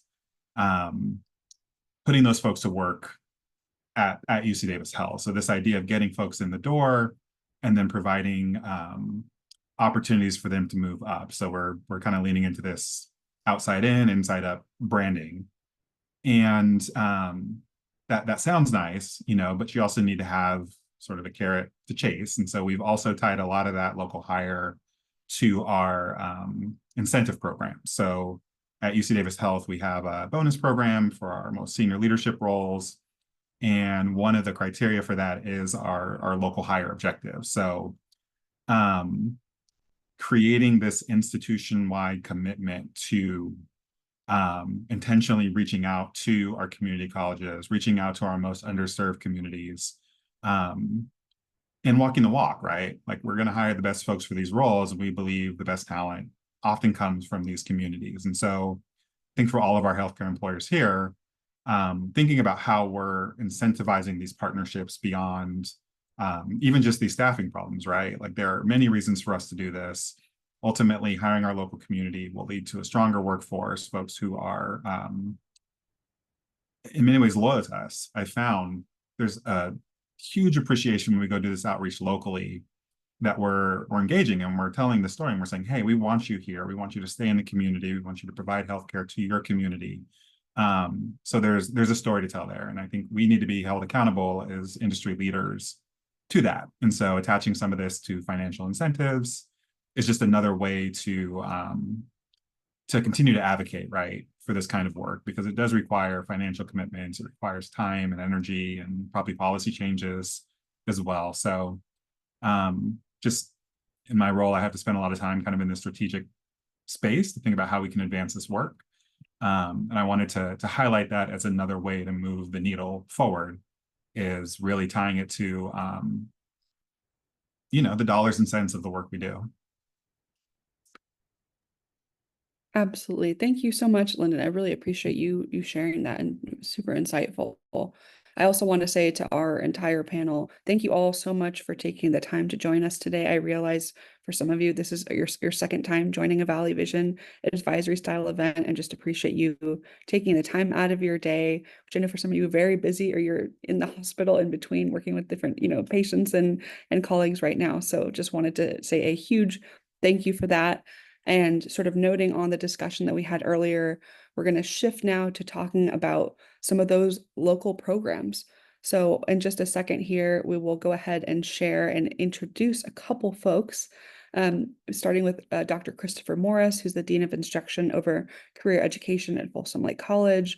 We're also joined by Hannah Schwartz, who is the Program Director and Department Chair over Allied Health, or Nursing and Allied Health Sciences Division at Sierra College, and Chris Hubbard, who is the Dean of Health and Human Services, Agriculture, Food, and Natural Resources at Cosumnes River College. And I think we'll go on the order I have on my screen here. So I'll kick it to you first, Dr. Christopher Morris, then Hannah, and then Chris. Great. Thanks, Caitlin. It's great to be here again and see everyone. So as discussed, we were part of the TPM process. And the four Los Rios colleges, looking at the results and the needs, it made sense for Folsom Lake College to explore starting a rad tech program, because we have MRI and CT. Joining us today are some folks from Folsom Lake College. We heard from Jason Pedro, our Allied Health Department Chair, David Legala, he's one of our biology faculty, and Susan Reno, one of our allied health professors, who are all going to be instrumental in, our successful implementation rollout of this new program. So it started with, yes, the need. And so our plans at Folsom Lake College is we're converting the Rancho Cordova Center. It's at Folsom Boulevard and Mather Field into our healthcare hub. So that the Rancho Cordova Center will house our nursing assistant, EMT, and our rad tech programs. So a partnership with Sutter Health and a generous contribution is going to allow us to convert the facility. We'll have an actual energized lab there at the college. We're working with our different vendors. It's looking like the team is looking at GE and some other manufacturers. So it's going to be really exciting. Lionakis is the architect, structural design, and interior design. And we've seen some renderings already of the space. And so we'll have an actual energized room, and then a separate lecture teaching classroom with non-energized x-ray tables. We'll have a C-arm and some portable stuff, and it's going to be exciting. It is, looking at the renderings and what we have planned. It's going to be real. I don't know, Jason's on the call too. He's been involved in the work. The original list, pared down a little bit. They say, ooh, yeah, that's we got to do construction, and you want $1.2 million worth of equipment, which is a lot. But we're going to have some really great stuff. It's going to be the type of equipment the students will see once they're out in the field. We're working with existing professionals to help us develop our curriculum. I know that came up earlier with our curriculum process. So the goal is from the very beginning, we will have the curriculum will match and it will meet industry needs. So the goal is that when students get out there into the field, or when you hear, oh, Folsom Lake has some RadTech students that need placement, the folks that are actually in the imaging labs will say, oh, outstanding. I've had Folsom Lake College students before, and we've developed that trust and confidence that they're going to be well prepared. The length of the program is pretty extensive. With the prereqs, without the prereqs, it's about 74 units. So the plan is it will be summer, fall, spring. No, wait, summer, yes, summer, fall, spring, summer, fall, spring. So really, 2 full years plus 2 semesters plus prereqs. So total unit accumulation for students is probably going to be close to 86. So it's a lengthy program. It'll be full-time. We'll be looking to hire full-time and adjunct faculty for imaging. And the goal is applications to the program will be available this spring, with the summer course being the first mandatory course, the intro to radiologic technology, and then the full-time coursework beginning in the fall of 25. A lot of it's going to depend on construction, but that very first semester, they don't need an energized room. So it's like you will still be able to get started in the fall, even if construction doesn't complete until springtime, to be ready to have the fully energized room ready to go by spring. So a lot of it's going to depend on construction, but we are really excited. It's gone through the program approval process. I don't know if Jason's still on the call, but maybe Jason, he's our department chair. He's been leading that work. Jason, you still with us? Yeah, I'm here. Okay, where did we leave off with the program approval process? It's at the PPC. I think that's what's that stand for, the Program Participation Committee, or Placement Council? Placement, that's what it is. Okay. So close. But yeah, so it's there, and they have a meeting at some point in a couple weeks, and then that'll get sent back to curriculum, and then we're ready for curriculum to get uploaded into our database. Excellent. Thanks, Jason. So yeah, and David, Professor Legala, who's in biology, part of the work is also a lot of the prereqs are some sciences. So we'll be working closely with not only our allied health team, but also our biology faculty. David, I think part of the prereq is the 2-semester A&P class as well. Yes, that's where I'm sitting in. Is for a long time we just offered the bio for 3431. And the problem we had is students who weren't quite ready for that level of course, we had nothing else to offer. We now offer 100 and 102, which is more of an entry level anatomy and physiology, one with a lab, one without. And we're looking at what other coursework or what other courses do we need to design to prepare these students to going into like rad tech and MLT and surgical tech and so forth, these other career courses, so that they're better prepared for success once they get into the courses. So that's why I'm here today. Thanks, appreciate it. So yeah, so the effort is really college-wide. We're really engaging, and all of our the entire college community, from counseling to student services,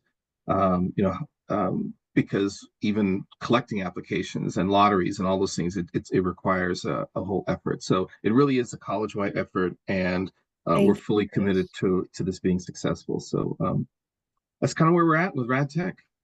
Thank you. Awesome. I'll pass it over to you, Hannah. Hi. Thank you. Thank you all for this. This has been a fabulous conversation. And I'm a big fan of what Rana has done at Rosewood Chamber with the TPM. So as Chris had mentioned, we have also been part of the TPM process, and it's been just a wonderful support to hear all of industry come together. So yes, so with the identified need in the area, Surge Tech has been one of the high priorities, and Chris Hubbard and I have both said that, you know, this is something that we could definitely do. And so as far as our progress, we have written 7 of the courses. It's all gone before our curriculum committee, and it has now moved on into the next phase.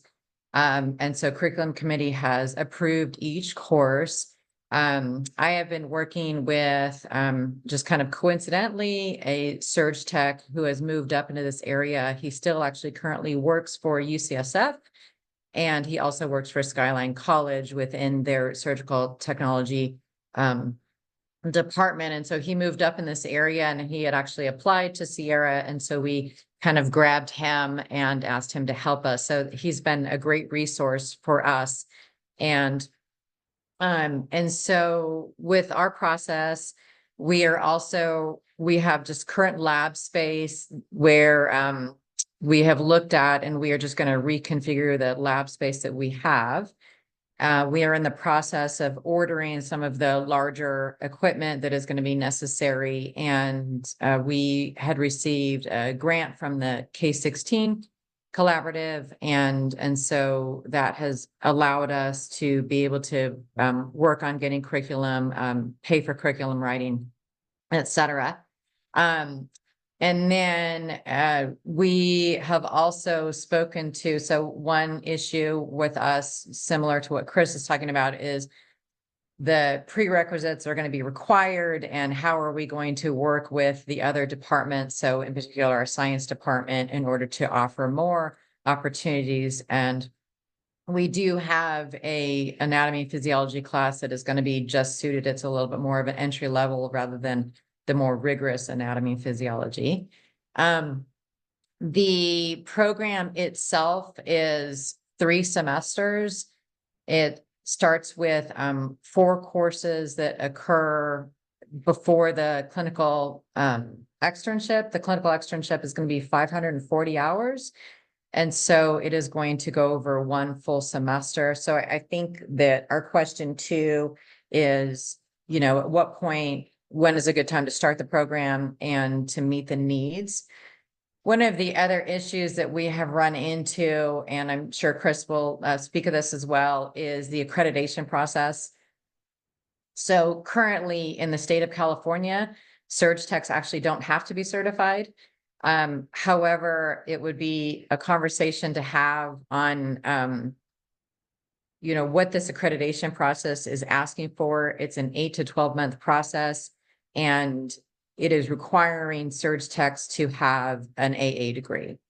So we're trying to sort that part out. However, in speaking with some of the industry partners on the call, we are trying to figure out, can we still employ these individuals, maybe rewrite the job description, and see, and our plan is to actually start this January. And so, and, you know, in the process, still work on the accrediting portion of it. So I think my question too, and I don't know if Chris has kind of figured this out as well, but I'm trying to understand why a surge tech actually needs an AA degree. So, you know, that's something that I think, and especially if the state of California doesn't require it. So anyway, that's pretty much our update. We are all set. We have full support from the entire college. And the plan so far is to actually start our program, get it up and running this January. So thank you. Wonderful. Thank you so much for sharing, Hannah. Chris, I'll pass it to you next. Thank you. Yeah, I'll just kind of echo a little bit about what Hannah has already discussed. We're working very closely together, which is I think it's just awesome that not only are two local colleges who are geographically fairly close together, but we also see a different demographic as far as our local regions. So we're working very close with Sierra College and building our program, and we've also tapped in with Skyline College for some additional support in curriculum writing and whatnot. We have been approved through our curriculum process. I'm actually looking at 8 of the courses which are currently in tech review through our curriculum committee. So we've already gone through the PPC process, been approved through the region, through the local area. So we've gone ahead and written the curriculum, and it's going through that process now. So I would imagine that our curriculum will be cataloged, I'm hoping by fall of 25, for probably realistically a spring start. Hannah and I work really close. We're going to be looking at how we could potentially offset some of our cohorts so that when we do have students coming out into the clinical settings, we're not going to inundate the facilities, because that's one thing that I am very cautious with some of our other programs, seeing the overloading of some of our clinical sites. Hannah and I want to be extremely cautious on that so that we don't inundate. A little bit more, 2/3 or roughly 2/3 of all of our equipment has arrived for the setup of everything. One thing that we're still working through is where we will have our lab space. We've got a couple of areas identified between our main campus, as well as a potential site for the lab space at our Elk Grove Center. We're still working through that with operations and with the executive team on the campus for that. So that's coming.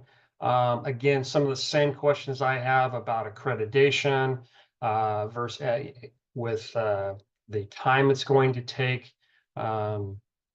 We can actually start our program according to accreditation requirements, and we can go up to about halfway through the program before we actually can even get a site visit for accreditation.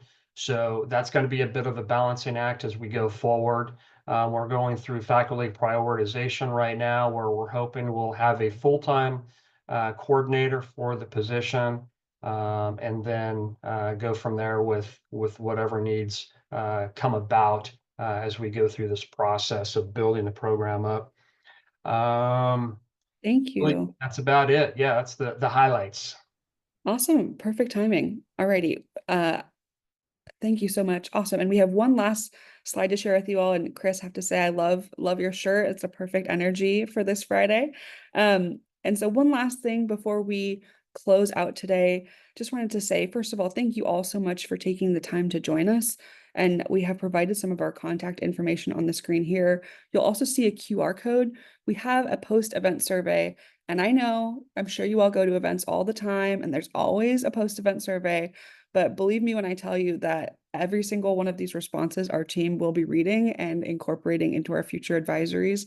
So you taking 2 minutes out of your day to do a survey is greatly appreciated, although we know we've had you for 2 hours so far, so we won't be too greedy. But wanted to say a huge thank you again to our planning partners and employers for joining us all. I am passionate about getting you all out promptly at 12 o'clock to eat some lunch and hopefully get a break this Friday. But wanted to say thank you to everyone who helped make this advisory successful and appreciate all of your time. We're going to go ahead and let you go. Have a great rest of your afternoon.